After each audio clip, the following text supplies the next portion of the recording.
अस्सलामुअलैकुम सामीन। 21 जुमादल ऊला है, 26 दिसंबर है। रियासत बिहार से बड़ी खबर आ रही है, जहां आज सुबह के वक्त में नूडल्स फैक्ट्री में बॉयलर फटने से ज़ोरदार धमाका हुआ है, जिसमें 5 लोगों की मज़दूरों की मौत बताई गई है और 8-10 लोग ज़ख्मी हो गए हैं। ख़बर थोड़ी तफसील से सुन लें।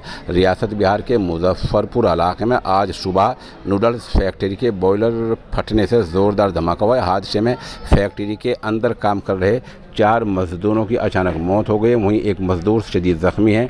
मैगी फैक्ट्री में धमाके की वजह से बगल के चूड़ा और आटा फैक्ट्री भी ढह गई है, उसको नुकसान पहुंचा है।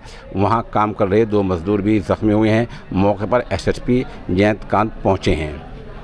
ये हादसा शहर के बेला थाने के ज़ेर इंतज़ाम बेला फेज़ 2 का है। ये नूडल्स फैक्ट्री का बॉयलर फटने से ज़बरदस्त हादसा हुआ है, जिसकी आवाज़ 5 किलोमीटर तक सुनी गई है।